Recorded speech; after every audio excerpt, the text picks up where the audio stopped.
Te voy a pedir que ores y que ahí en tu lugar me acompañes. Señor, en esta mañana te damos gracias por tu bondad, por tu misericordia, que en sí misma significa que es inmerecida, Señor. Que recibimos lo que no merecíamos, Señor. Y que tú mismo la has extendido a tu iglesia, Dios.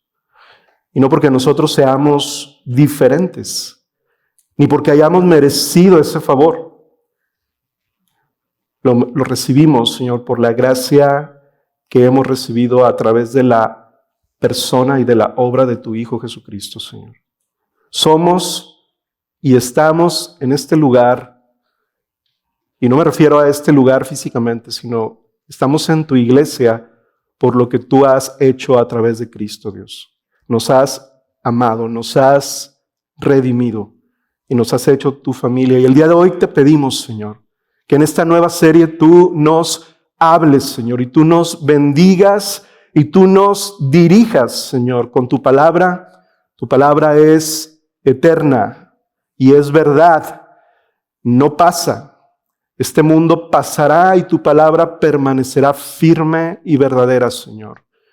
Y por eso queremos que tú nos hables con tu palabra en esta nueva serie, Dios, donde tú seas el que edifique nuestra fe, el que aliente nuestra alma a seguir adelante, llamados a ser esos santos tuyos, Señor, comprados por tu sangre, mientras avanzamos en este mundo hostil, adverso, que no es santo, Señor.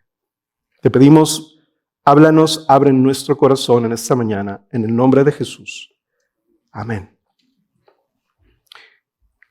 Esta mañana entonces iniciamos con una nueva serie en primera carta de Pedro. Y hay mucho más similitudes de las que pudiéramos imaginar que estos cristianos a los cuales iba dirigida esta carta tienen con nosotros. Demasiadas similitudes. De hecho, esta primera carta de Pedro es una de las 3 cartas o de los 3 libros más usados en la consejería bíblica en la iglesia cristiana.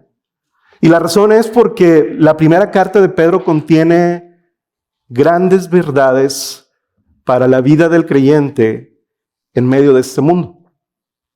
Díganme si esto les parece familiar, hermanos. El imperio romano que gobernaba en esos días era la superpotencia del mundo.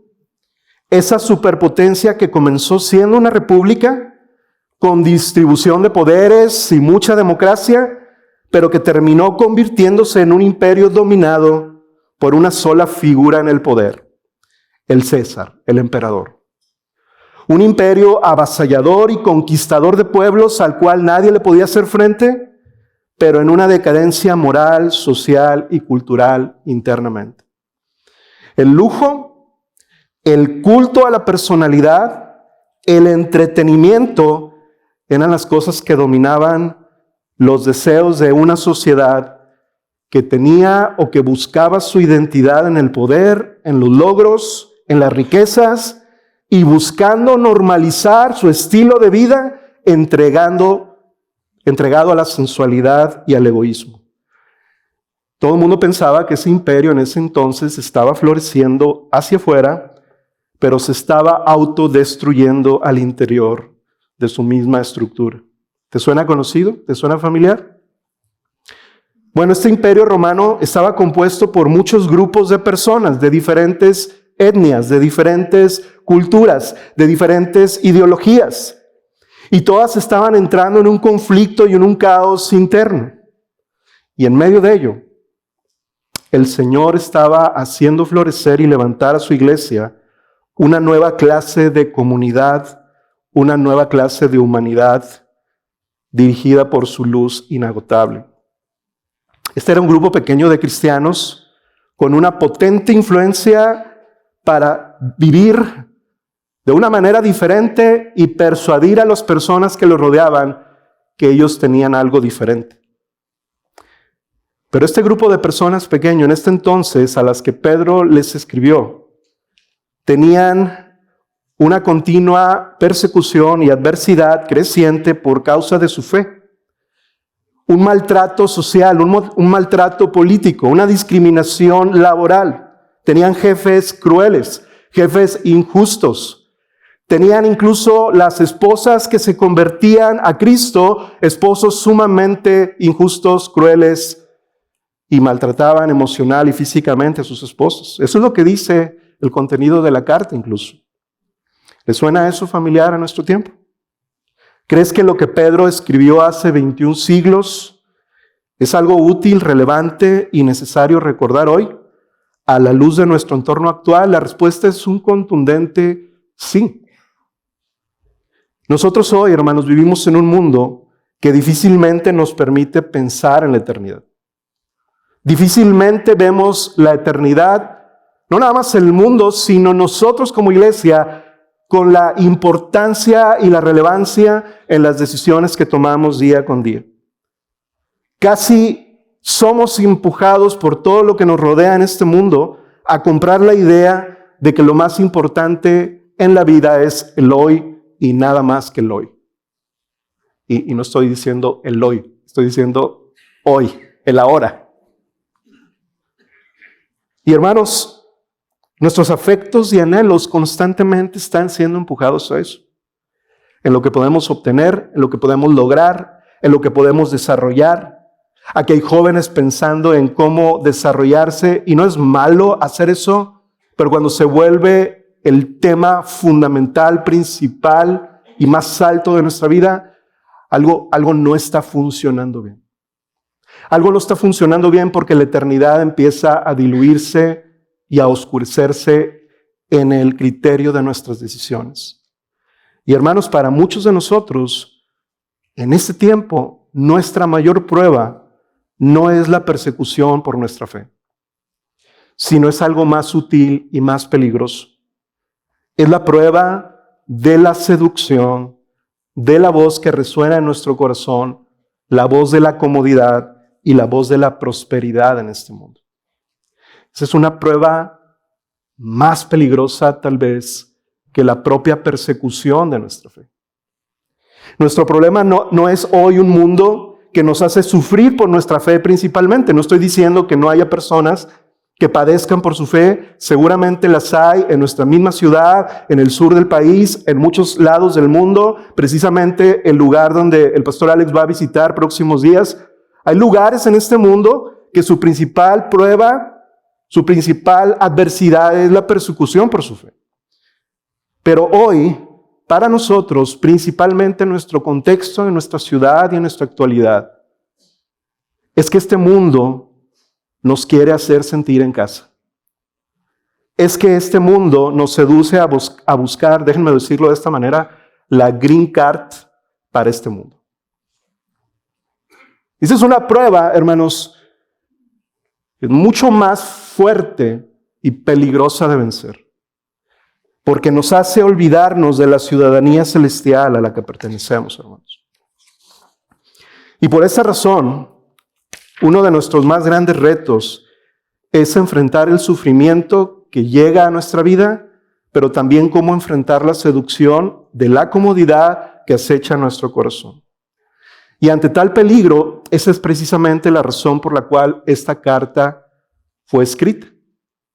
Y es la razón también que como equipo pastoral nosotros hemos considerado abordarla en este inicio de año, hermanos. La Iglesia de Cristo en todos los tiempos necesita volver a su identidad celestial y permanecer firmes en su fe y en su llamado en Cristo, que es a ser santos, escogidos y peregrinos en un mundo adverso. Hermanos, esta primera carta fue escrita alrededor del año 62 al 65 después de Cristo, escrita por el apóstol Pedro, probablemente y muy seguramente desde la ciudad de Roma. Y estaba dirigida a creyentes que habitaban en diversas provincias del Asia Menor. Y el versículo 1, cuando lo abordemos, lo podemos estudiar en ese momento, y veremos todas esas provincias romanas. cristianos gentiles que fueron alcanzados por el Evangelio en esas diversas provincias, en los diversos viajes misioneros, en las diversas obras de alcance que los apóstoles y la iglesia temprana realizó. Y el Señor levantó a estos hombres, no necesariamente en su mayoría judíos, sino gentiles, de una cultura desenfrenada, ahora para llamarlos a ser santos en Cristo. El emperador de ese imperio romano en ese entonces era el conocido emperador Nerón, quien casualmente, digámoslo de esa manera, inició alrededor de ese tiempo que fue escrita esta carta, la persecución más grande y fuerte que ha tenido la iglesia cristiana. ¿Y cuál es la razón? Dicen los historiadores, Tácito, uno de ellos, historiador romano, dice que la razón por la cual aparentemente esa persecución inició fue porque la ciudad de Roma fue incendiada y duró 7 días este incendio. Y Nerón no sabía cómo explicar, la gente pedía justicia, pedía explicaciones, pedía y exigía qué había pasado, exigía que se hiciera algo, y Nerón no podía responder, y se le ocurrió, y aparentemente el chivo expiatorio que vino a su mente, según los historiadores, es: culpemos al grupo más menospreciado que hay en nuestra sociedad, a los cristianos. Y eso distrajo la atención, pero eso trajo injusticia, adversidad y prueba, un fuego sorpresivo, dice Pedro mismo en su carta, que aunque Pedro no necesariamente estaba pensando tal vez en esa persecución, pero eso fue parte de lo que vivían esos cristianos. 10 de los 14 barrios en Roma fueron incendiados, amigos. Casi la totalidad de la ciudad. Y déjenme decirles algo. 2 de los que no fueron incendiados eran donde vivían judíos y cristianos.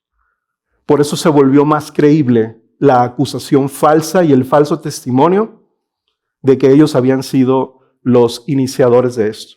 A partir de ese tiempo, los cristianos se volvieron enemigos del reino, perseguidos por todos lados, mal vistos y rebeldes ante la sociedad.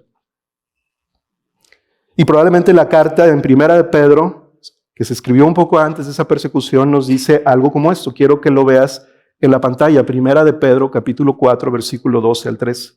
Todo esto es un contexto introductorio de la carta, hermanos. Y dice Pedro: amados, no se sorprendan del fuego de prueba que en medio de ustedes ha venido a probarlos, como si alguna cosa extraña les estuviera aconteciendo. Antes bien, en la medida que comparten los padecimientos de Cristo, regocíjense, para que también en la revelación de su gloria se regocijen con gran alegría. Pero le está diciendo fuego. La palabra fuego aquí literalmente es un incendio. Y nuevamente no nos estamos refiriendo y no estamos asegurando que Pedro estaba pensando en esa persecución derivada de ese incendio de la ciudad de Roma, pero es una buena figura que ilustra lo que pasa en un creyente cuando es ser sorprendido por la adversidad en su vida. Se siente como un fuego, se siente como algo agotador, algo fuerte, con bastante presión, desestabiliza nuestra vida, nos presiona y nos hace perder la esperanza.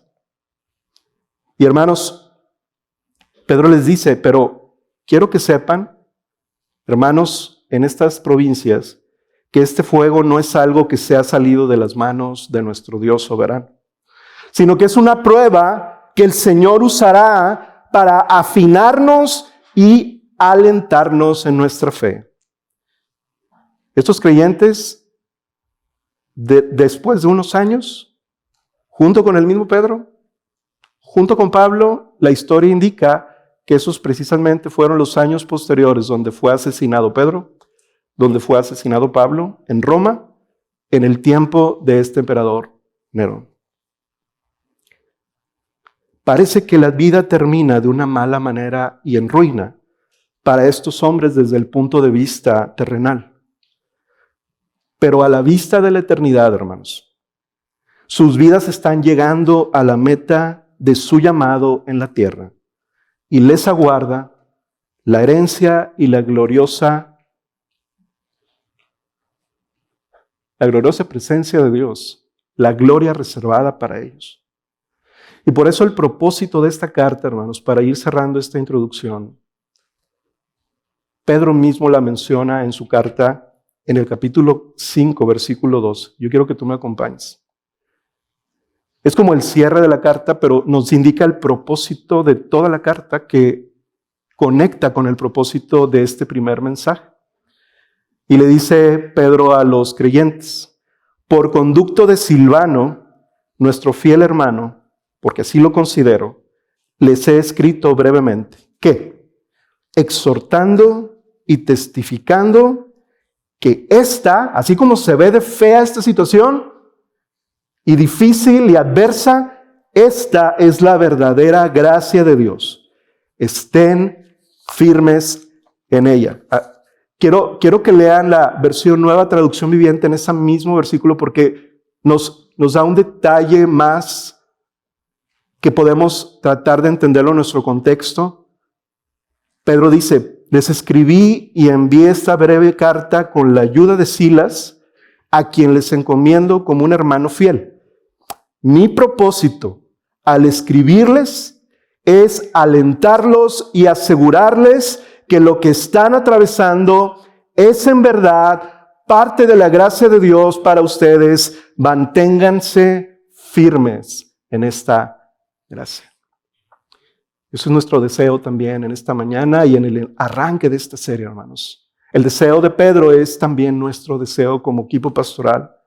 Poder alentar y poder fortalecer nuestra fe, afirmando nuestro llamado como peregrinos, como escogidos y como santos de Dios mientras atravesamos este mundo temporal. Y hermanos, Pedro iniciará esta carta con lo más importante, que no es un saludo, ¿verdad? El saludo no es lo más importante.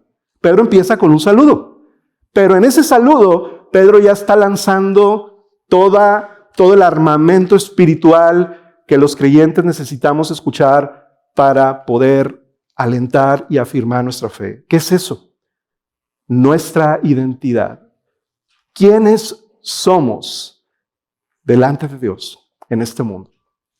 Y aquí es donde transicionamos entonces a nuestro mensaje, hermanos, el cual se titula Elegidos desde la eternidad, peregrinos en el presente. Vamos a leer el versículo entonces 1 al 2 de la primera carta de Pedro, capítulo 1. Voy a leer versículo 1 y 2. Dice: Pedro, apóstol de Jesucristo, a los expatriados de la dispersión en el Ponto, Galacia, Capadocia, Asia y Bitinia, elegidos según el previo conocimiento de Dios Padre, por la obra santificadora del Espíritu, para obedecer a Jesucristo y ser rociados con su sangre. Que la gracia y la paz les sean multiplicados a ustedes. Hermanos, el propósito del mensaje introductorio del día de hoy en estos dos versículos es que todos nos vayamos a casa el día de hoy recordando que hemos sido elegidos por Dios desde la eternidad para ser peregrinos santos en este mundo. Si nos vamos a casa con este último enunciado, se habrá cumplido el propósito de este mensaje, que es el propósito de estos dos versículos. Y vamos a abordar en el primer lugar, hermanos, el primer punto. Quisiera abarcar este mensaje en 3 puntos. El primero de ellos es: ¿quién es su autor? Porque uno puede decir, bueno, ¿qué tan relevante es eso para nuestra identidad, para saber quiénes somos? Y yo te quiero decir, sumamente importante que Pedro sea el que está siendo usado por Dios para escribir esta carta, para afirmar nuestra identidad. Y el primer punto es ese, la identidad del autor de la carta. Dice la propia palabra de Dios que es Pedro, el apóstol de Jesucristo. Pedro no tiene que dar más explicación acerca de quién es a los creyentes. Cuando Pablo, si tú te has fijado, se introduce en las otras cartas que él escribe, él tiene que explicar un poco más. Discúlpenme, que se me desatoró esto. ¿Listo? Pablo tiene que explicar más acerca de su llamado, dado que Pablo fue llamado por Cristo después de su resurrección y ascensión. Pero Pedro No necesita aclarar nada más. Él sabe quién es, porque Él sabe quién lo llamó. Y eso nos empieza a decir algo acerca de este hombre, que no siempre fue el apóstol de Jesucristo. Yo quiero decirte, Pedro es como tú y como yo, hermano. Y a mí me da gusto que esta carta, en cierta medida, sea escrita por un hombre que sé cuál es su pasado y la Biblia misma diga cuáles son sus luchas, las luchas mías como las tuyas. Pedro, antes de ser Pedro el apóstol, era Simón el pescador. Era Simón el impulsivo. ¿Cuántos impulsivos sabemos aquí? No levanten la mano. No es para eso. Simón, el que hablaba antes de pensar. No necesitamos hablar. Ni levantar la mano. Simón, el que caminó sobre las aguas y justo después se hundía por su temor e incredulidad. El que dijo, aunque todos te abandonen, yo no. Y después negó al Señor 3 veces. Simón fue el discípulo que tuvo grandes deseos y poca fuerza. Grandes palabras y poca resistencia. Una gran pasión y un profundo miedo. Pero Jesús, hermanos, pon atención en esto. Jesús lo llamó, tú eres Pedro. La palabra Pedro significa roca, significa firme, significa estable. Pero Cristo no lo llamó firme, estable, porque Él fuera firme y estable, sino porque Cristo lo haría firme y estable a través del poder santificador de la redención. ¿Te identificas con Pedro? Tú dices, ¿se parece a mí? Sí, porque eso es lo que Dios hace en la vida de una persona que tiene precisamente el Nuevo Testamento. Si se habla de alguien después de Jesucristo más en los evangelios, es de este hombre. Y es para nuestra identificación, pero también es para nuestro aliento cuando nos enfrentamos a estas inestabilidades, no de la vida, de nuestro propio carácter, de nuestro propio corazón. Y así como lo describí ahorita, ¿verdad? Que en un momento estamos teniendo una fe en nuestra vida que nos hace casi flotar en el agua y en otro estamos bien hundidos al siguiente día.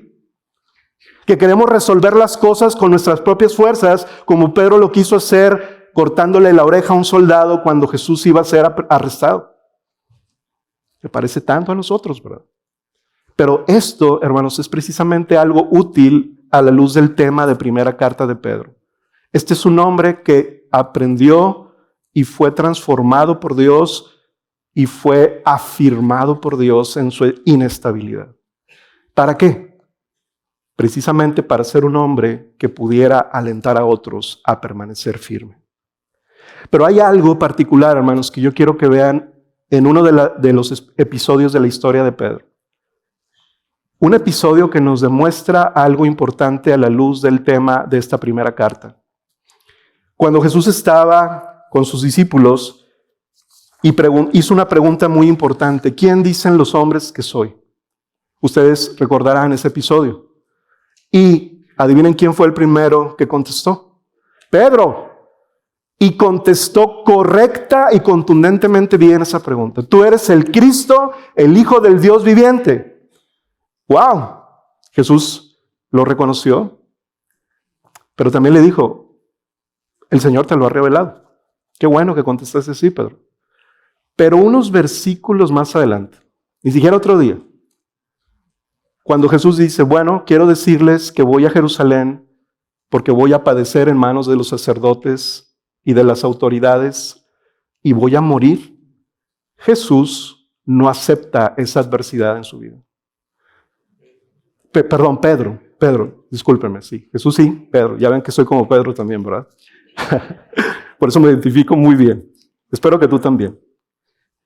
Y Jesús le comunica estas palabras y Pedro no lo acepta, lo niega.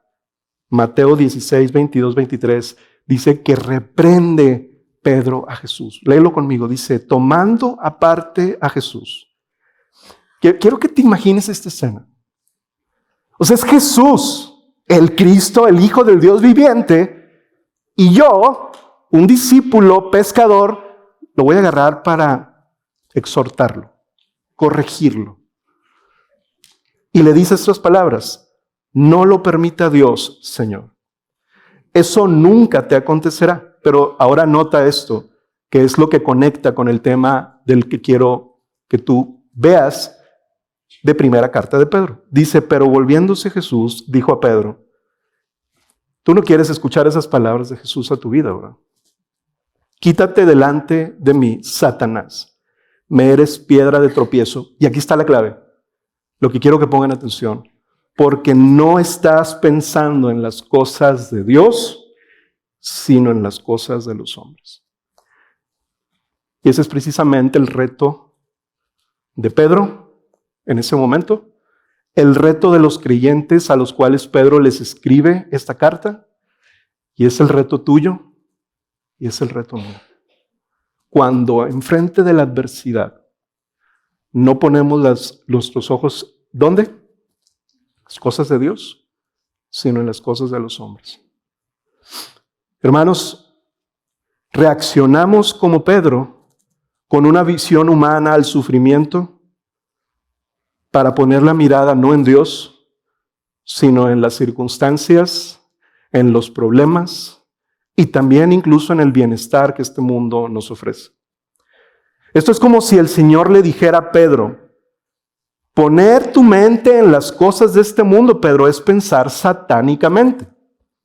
Es decir, bajo un engaño, bajo una mentira satánica de que las cosas se salieron del control de Dios. Esa es una mentira satánica. Por eso Jesús lo está diciendo, quítate de mí, delante de mí, Satanás. Porque yo tengo un propósito claro que cumplir de parte de Dios, aunque eso implique una prueba adversa.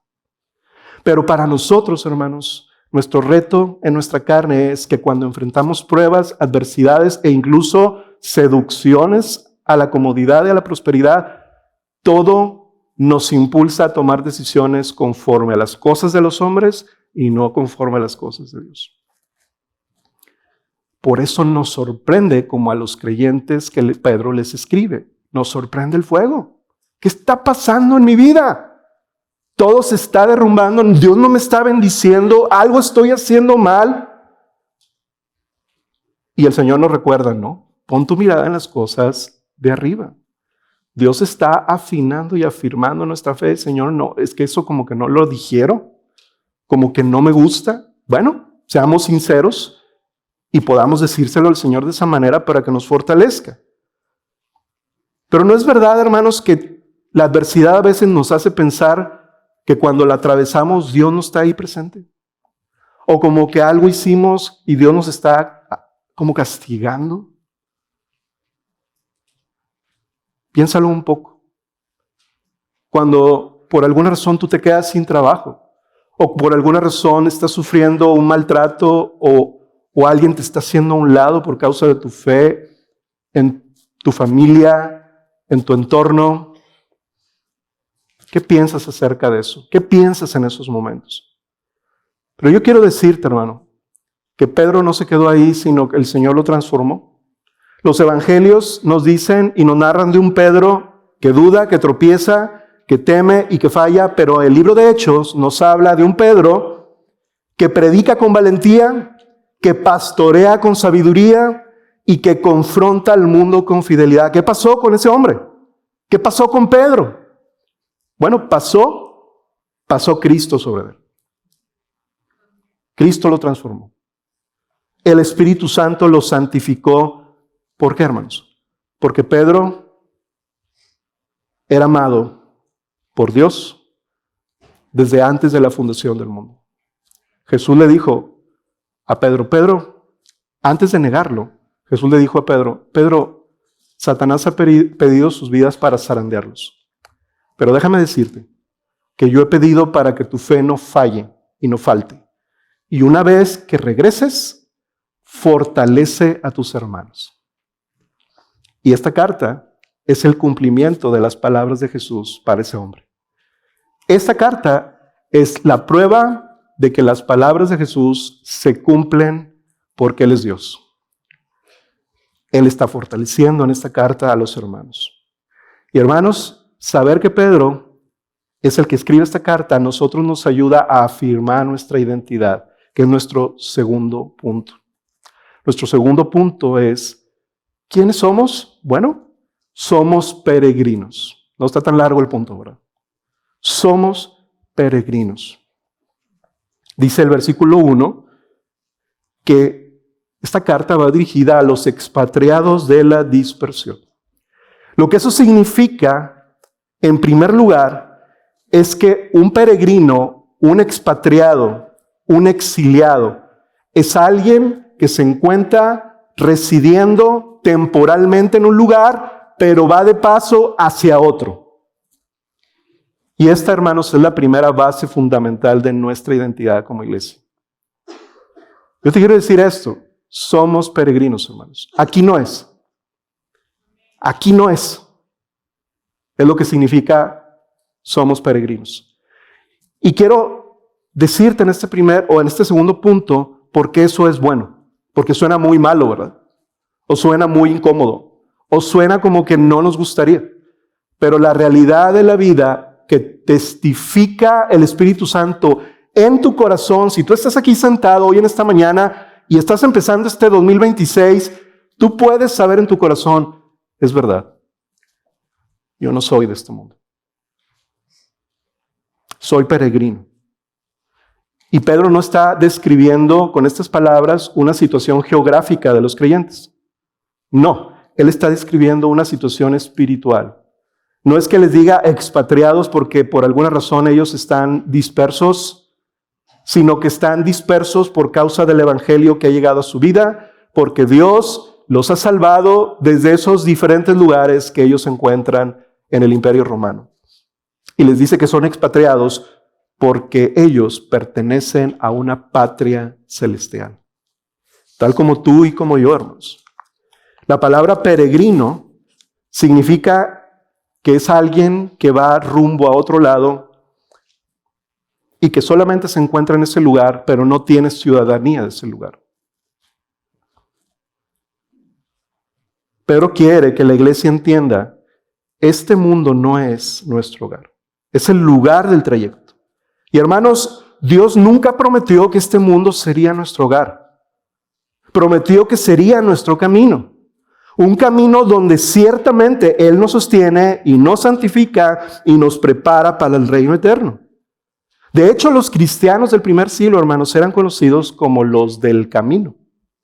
¿Por qué? Porque seguían a Jesús, que es un rey de otro mundo, y su estilo de vida era distinguido por anhelar la patria celestial. Y yo me pregunto, hermanos, en esta mañana, si las personas a nuestro alrededor, cuando nos ven cómo vivimos, en qué nos deleitamos, podrían decir e identificar lo mismo en nosotros. Ese hombre, esa mujer que es mi vecino, mi familiar, mi compañero de trabajo, no ama este mundo.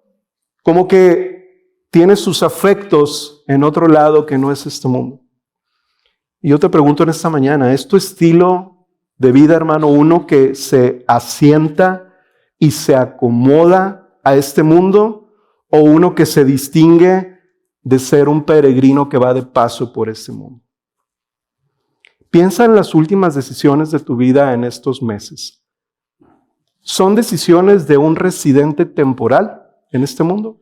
¿O son decisiones de un ciudadano o residente permanente que anhela quedarse en este mundo?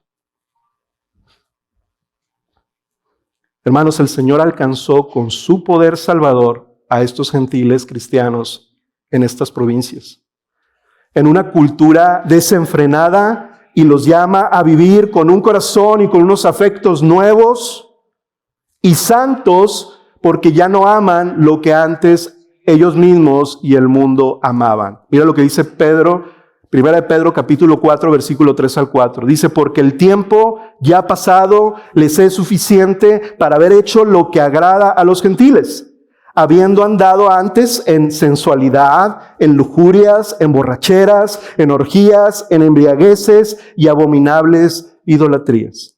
Y en todo esto se sorprenden ellos de que ustedes no corran con ellos en el mismo desenfreno de disolución. ¿Y qué hacen? Los insultan, los menosprecian, se burlan de ustedes. Y Pedro les dice, eso es lo correcto. Lo incorrecto sería que en lugar de que se burlaran de ti, dijeran, mira, este es igual que nosotros. Ve los mismos videos que nosotros.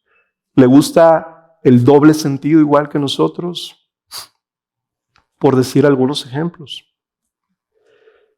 La presión sobre estos creyentes inicialmente no fue para matarlos, no era una persecución para matarlos, sino era para acostumbrarlos al mundo. No era para expulsarlos, sino para absorberlos. Y esa presión, hermanos, es exactamente la misma presión que tú y yo vivimos en este mundo. Jóvenes que están aquí. Pero ya no puedo decir nada más jóvenes, adultos que estamos aquí. El mundo trata de absorberte y jalarte para que ames y desees y te preocupes y pienses todo el tiempo en lo que ellos piensan.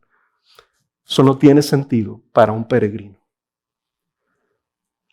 En estos días que fuimos de regreso a visitar a la familia en Torreón, pues en Navidad se hace una línea tremenda por la carretera, ¿va? Parece como un festival de paisanos regresando a su tierra, ¿va? Por esa carretera. Para Chihuahua, para Torreón, para Zacatecas, más para allá. Y yo pienso y digo, qué padre, ellos van bien rápido, cargados, un grupo de personas con un montón de cajas, un montón de cosas, pero ellos van firmes para llegar en el día debido con la familia hasta la ciudad donde deben de llegar. Y yo pienso, qué raro sería ver a alguno de ellos a un lado del camino celebrando ahí en medio de la carretera, brindando, dándose el abrazo de Navidad. Sería muy raro verlos ahí, ¿no? ¿Por qué? Porque ese no es el lugar destino. Ese no es el lugar a donde van. De la misma manera nosotros, hermanos, creo que muchas veces quisiéramos asentarnos y celebrar en el lugar donde solo es el camino. Donde solo llegamos a pararnos a comer, a recargar reservas de gasolina y a seguir adelante. Yo no conozco a nadie que vaya vestido de traje para manejar en carretera y durando todo un día, ¿verdad? Porque sabes que vas de paso. Te preparas para eso. Pregunta, hermanos, ¿nuestro estilo de vida está de acuerdo al destino donde vamos o queremos llegar a hacernos a un costado y decir, aquí es, aquí me gusta? Si nosotros entendemos esto, hermanos, que somos peregrinos, entonces, escucha bien esto porque es algo que a mí me ha bendecido al estar estudiando este primer mensaje, es, si nosotros entendemos que somos peregrinos, entonces el sufrimiento será una señal de que vamos en la dirección correcta y no una alarma que algo no está saliendo bien. Quiero repetirlo. Cuando entendemos que somos peregrinos, entonces el sufrimiento es una señal de que el camino es el adecuado y no una alarma de una anomalía de que algo no está saliendo bien. La normalidad del camino del peregrino, hermanos, que somos nosotros, es el fuego y no la comodidad. Y mira que estoy diciendo unas palabras que yo mismo digo, Señor, pues no, nadie de nosotros, yo mismo no quisiera entrar en pruebas, en adversidades. Pero la realidad, hermanos, es que todos las vamos a enfrentar si no las estamos enfrentando ya. Y no debemos de sorprendernos porque es precisamente el indicador que nos dice, hey, esta prueba es parte del camino del peregrino. Y la gracia de Dios está en medio de las pruebas. Y a veces nosotros queremos como darle la vuelta a la adversidad y a la prueba. Incluso, tristemente, en el medio evangélico moderno, el sufrimiento es tratado como algo anómalo, como algo a evitar, como algo a reprender.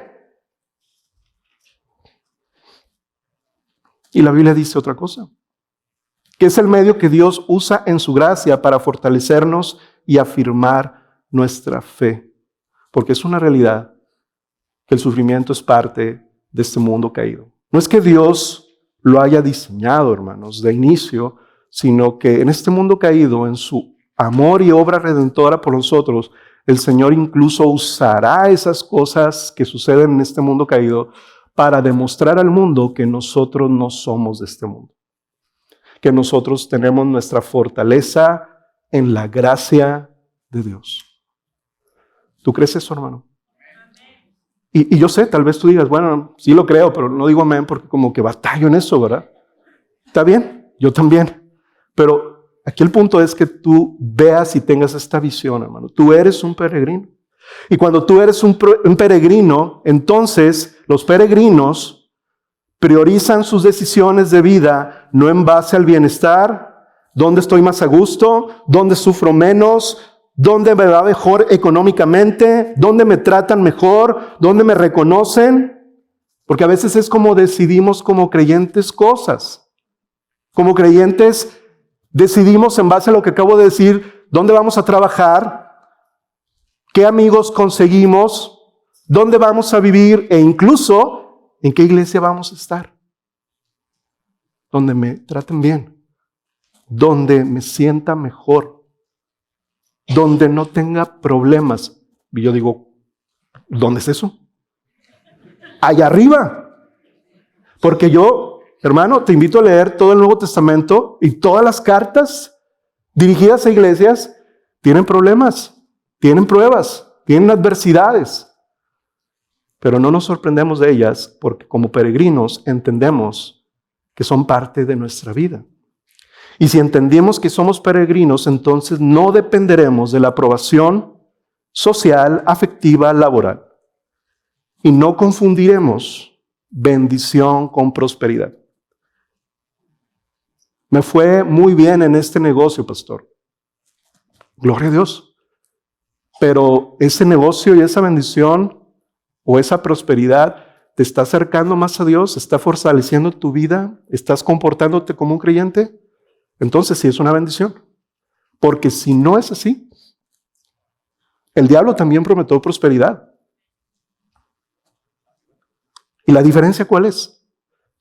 El llamado que tenemos a ser peregrinos, que ponemos nuestra mirada en la patria celestial. Y eso, hermanos, nos hace entonces entrar en nuestro último punto, el tercero, que es la segunda parte de nuestra identidad. Somos peregrinos, sí, pero también somos elegidos por Dios. Somos elegidos por Dios. Lo que eso implique, lo que eso signifique, que es el punto que vamos a abordar en esta ocasión. Versículo 1 en su parte final y el versículo 2. Hermanos, esto es glorioso. Porque si peregrino suena como algo que pues, más o menos sí me gusta, no, pero entiendo, es parte de la identidad. Bueno, hermanos, es glorioso. Y eso es lo que somos. Versículo 1 al final dice, elegidos.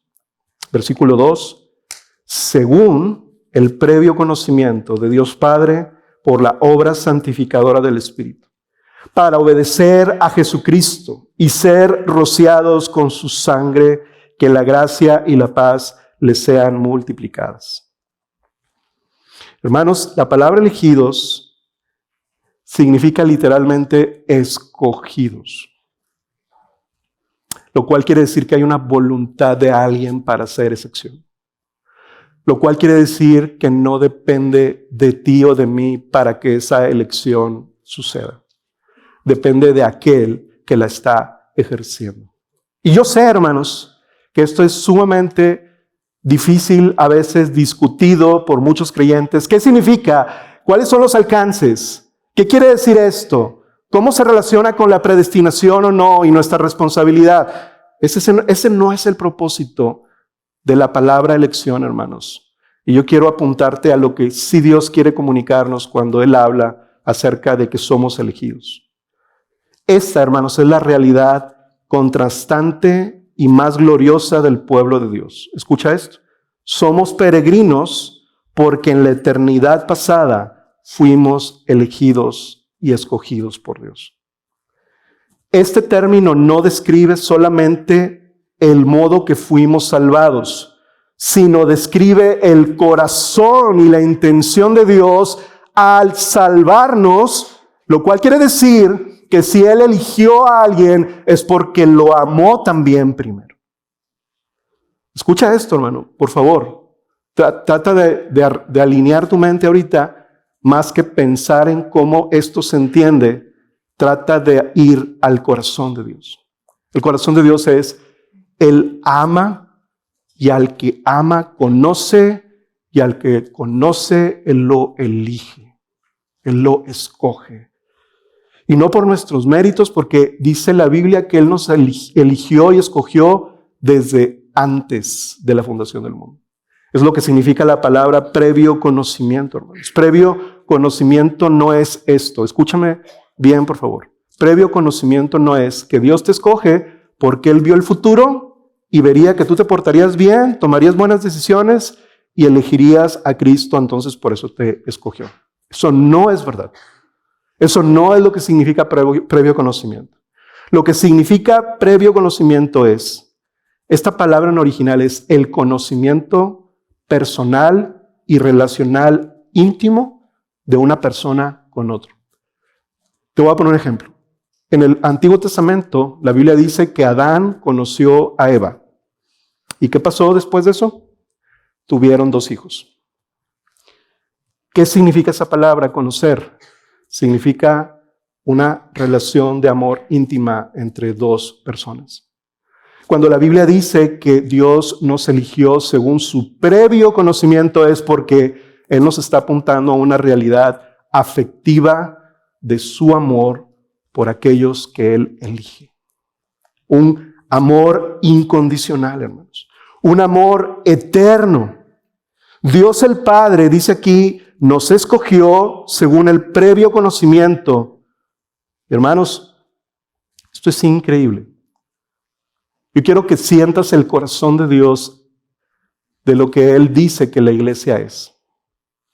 Y Él dice esto de su iglesia, no ahorita, no cuando tú te rendiste a Cristo, no cuando tú naciste en este mundo, sino Él dice de ti esto desde incluso antes que una sola molécula de este universo existiera. Él ya tenía en su plan, en su intención, tu nombre para amarte. Yo quiero que medites eso. El amor de Dios, eterno amor de Dios. Dice la carta a los Efesios, capítulo 1, versículo 4 al 5.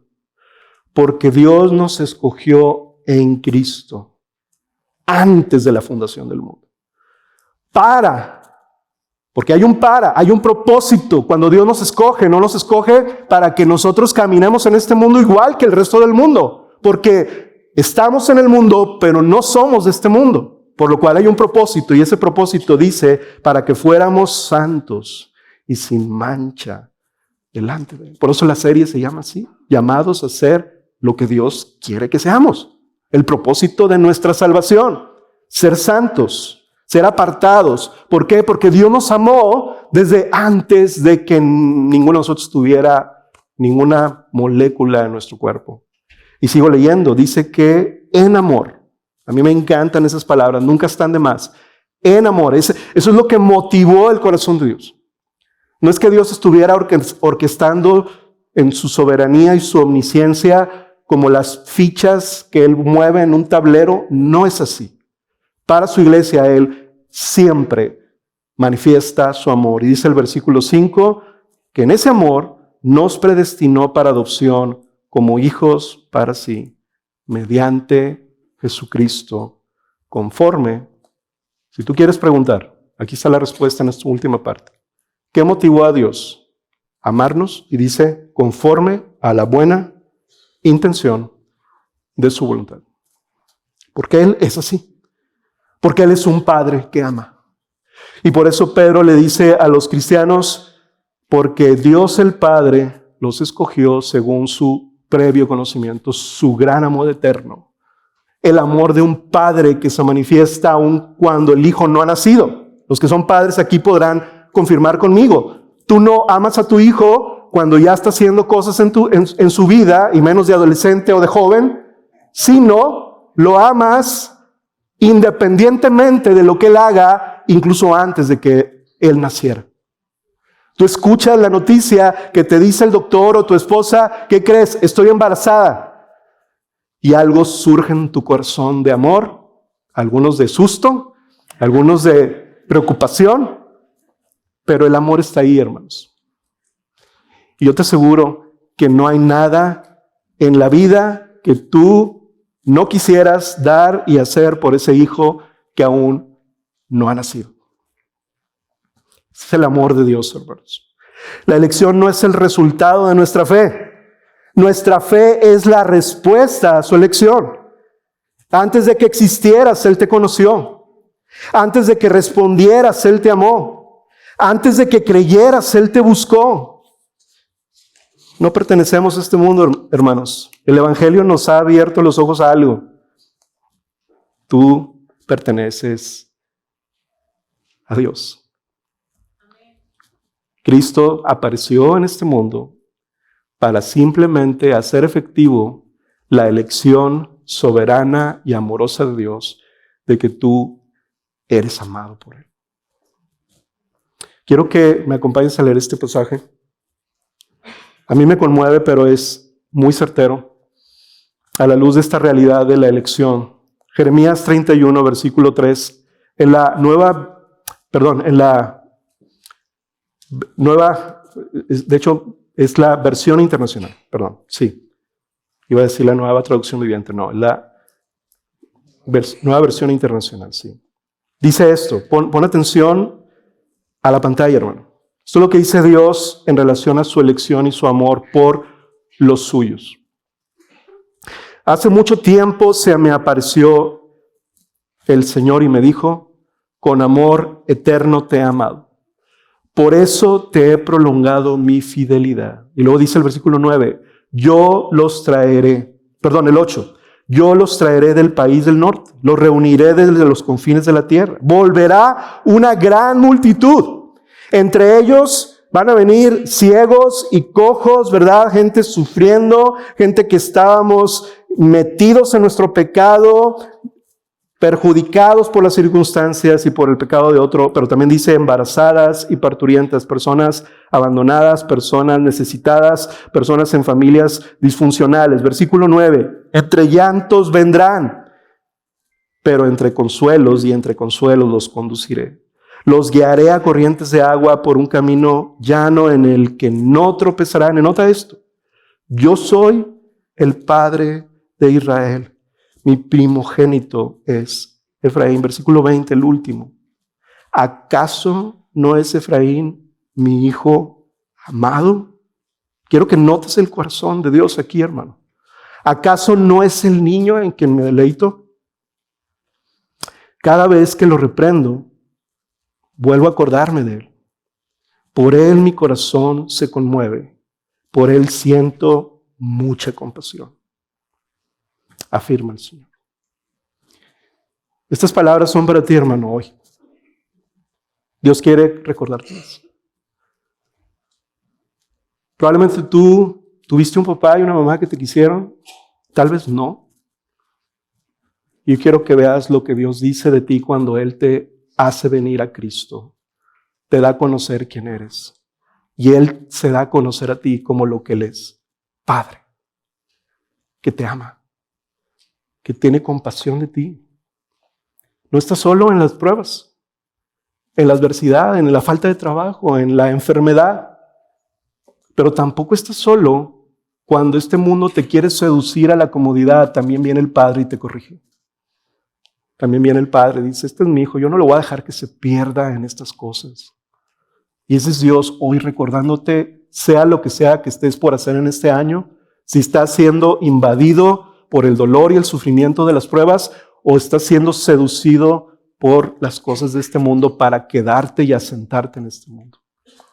Y sigo leyendo. La segunda cosa que dice ahí en la Biblia, en el versículo 2, es que Él nos escoge según el previo conocimiento de Dios el Padre por la obra santificadora del Espíritu Santo. Hermanos, la elección de Dios en la eternidad se hace visible en el presente de la historia de la humanidad, irrumpe en el proceso y en el andar de la historia de la humanidad a través del poder santificador, de la obra santificadora del Espíritu Santo. El Espíritu Santo lo que hace es, viene al mundo y en el momento particular determinado por Dios para revelarte quién es Él y salvarte en Cristo, el Espíritu Santo viene y te transforma.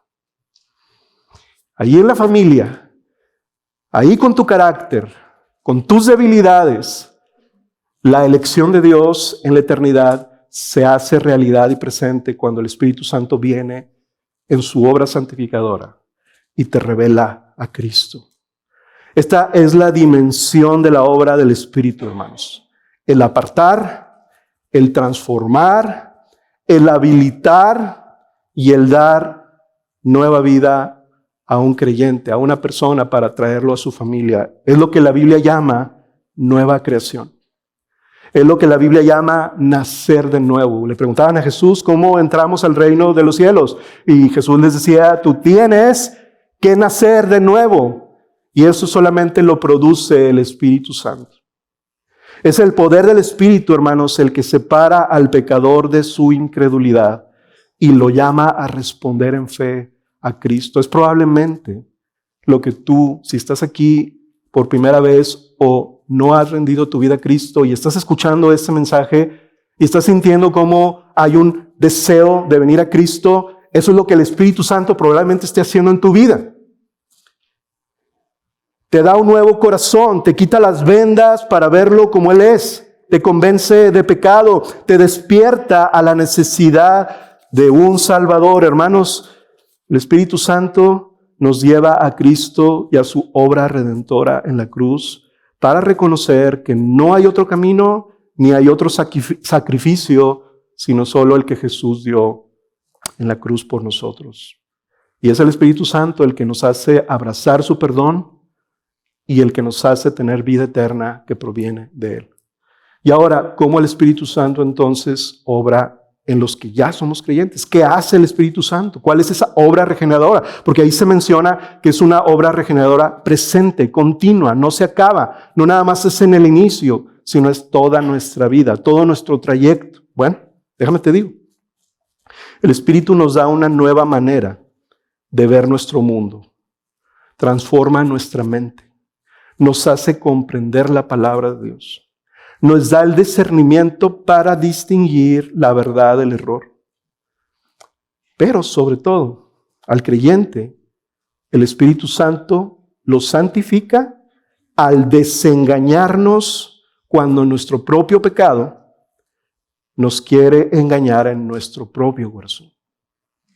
Es cuando un creyente aquí sentado, hermanos, puede decir, pastor, yo he pecado, la regué, ofendí a mi esposa, hice esto en mi trabajo que no estaba bien. Y me siento que no hice bien con Dios. Se me hace que Dios ya no me quiere, ¿verdad, pastor? Y yo diría, no, precisamente. Esa es la señal de que el Espíritu Santo te está convenciendo del engaño que tu propio pecado hizo a tu corazón. Pero ahora ven y arrepiéntete. Confiesa y recibe tu perdón. Recibe el perdón que Dios tiene para ti.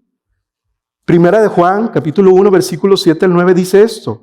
Pero si andamos en la luz, como Él está en la luz, o sea, Cristo está en la luz y nosotros andamos tras Él, tenemos comunión los unos con los otros. ¿Y qué dice? La sangre de Jesús, su Hijo, nos limpia de todo pecado.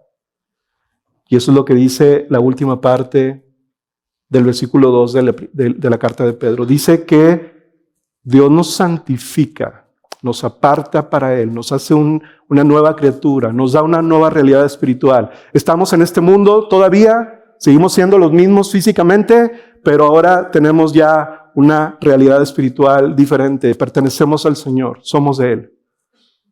Nuestro corazón se mueve hacia Él para, dice el versículo 2, para obedecer a Jesucristo y ser rociados con su sangre. Hay un propósito para nuestro llamado, de ser elegidos en la eternidad y que el Espíritu Santo nos ha santificado, nos ha dado nueva vida ese es el propósito de la vida del creyente en este mundo mientras es peregrino, para obedecer a Jesucristo. La palabra obedecer ahí, hermanos, significa el estar siguiendo la voz de un rey. Que nuestro estilo de vida sea el continuo seguir la voz de aquel que va delante de nosotros. Porque tú puedes pensar, pues yo no obedezco perfectamente, yo tampoco, Pedro tampoco, nadie de los cristianos lo hace perfectamente. Pero lo que significa esta obediencia, hermanos, es que nosotros vamos detrás de nuestro Rey rumbo a la patria celestial. Y mientras vamos detrás de Él, Él ha prometido incluso limpiarnos de todo pecado. Por eso es la razón que un creyente cuando peca, un verdadero creyente, no sigue en su pecado, sino se duele de su pecado, lo puede confesar, lo puede traer al Señor, le puede pedir perdón a otro hermano, a otra persona que haya ofendido, y puede seguir su camino obedeciendo a Jesús, porque Jesús ha prometido rociarlo con su sangre hasta el final del camino.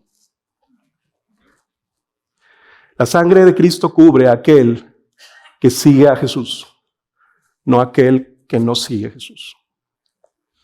Hay una naturaleza, hermanos, en nuestro corazón espiritual que nos hace caminar tras de Él. Eso significa que estamos en un nuevo pacto, de hecho eso significa la palabra rociar sangre.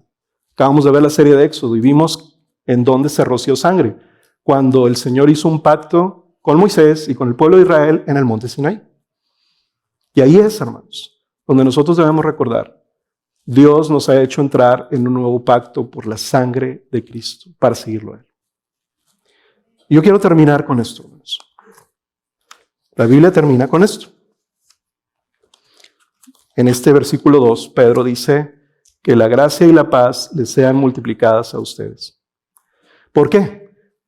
Porque en este peregrinaje, donde somos extranjeros, peregrinos, pero también somos elegidos, amados de Dios, la gracia y la paz es la única fuente de poder que Dios da para llegar a la meta como peregrinos.